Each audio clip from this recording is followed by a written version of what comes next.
আবেশ দাশগুপ্তর মৃত্যুর কারণ হিসেবে প্রাথমিকভাবে দুর্ঘটনার তত্ত্ব খাড়া করেছে পুলিশ, কিন্তু পুলিশের এই তত্ত্ব মানতে নারাজ আবেশের পরিবার।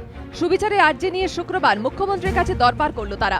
এদিন সকাল 8টা নাগাদ আবেশের মা, দিদিমা, মামা সহ 4 জন কালীঘাটে পৌঁছন।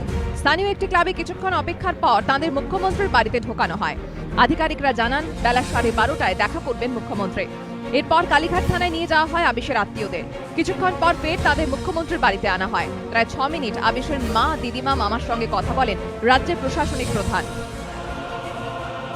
মুখ্যমন্ত্রী আশ্বাস দিলেন, উনি বললেন আমি ছিলাম না, কিন্তু আমি বলে গেছিলাম যাতে তদন্ত হোক। উনি বললেন সত্যটা কিন্তু বার করাই হবে, খুনিকে ধরা হবে, কি ঘটেছিল সেটা বার করা হবে। হ্যাঁ, বলছে জুভেনাইল হলেও বা কি, যা শাস্তি যা হবার সেটা হবে। আবেশের পরিবারের দাবি নিরপেক্ষ তদন্তের আশ্বাস দিয়েছেন মুখ্যমন্ত্রী। এখানে প্রভাবশালীরা কিছু করতে পারবেন না, এটা দিদিও বলেছেন। কলকাতা পুলিশের গোয়েন্দা প্রধানের বক্তব্য, সিসিটিভি ক্যামেরা ফুটেজে দেখা গিয়েছে নেশাগ্রস্ত অবস্থায় পার্কিং লটে ছোট পাঁচিল টপকে পাশের মাঠে যেতে গিয়েছিল আবেশ।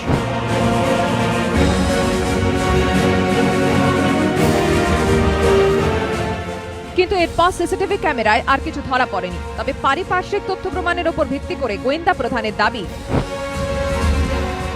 পড়ে গিয়েই দুর্ঘটনা ঘটে। বোতলে কাঁচ ভেঙে ঢুকে আবেশের অ্যাক্সিলারি আর্টারিতে ঢুকে যায়।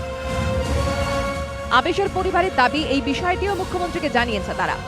ওটা তো পুরোটা নেই, ওখানে তো ছবিটা পুরোটা নেই, ওটা কিন্তু প্রুভ হচ্ছে না, ওটা অনুমান করে নেওয়া হচ্ছে। উনি বলেছেন হ্যাঁ, যা ঘটেছে সেটা প্রমাণ করতে হবে যে ঘটেছে। বৃহস্পতিবারই আবেশের পরিবার জানিয়েছিল তারা মুখ্যমন্ত্রীর কাছে যাবে। আমরা দিদির সাথে দেখা করব, আমরা এই ঘটনা নিয়ে ওনাকে বলবো, প্রত্যেকটি স্টেপ বলবো, প্রত্যেকটি পয়েন্ট বলবো।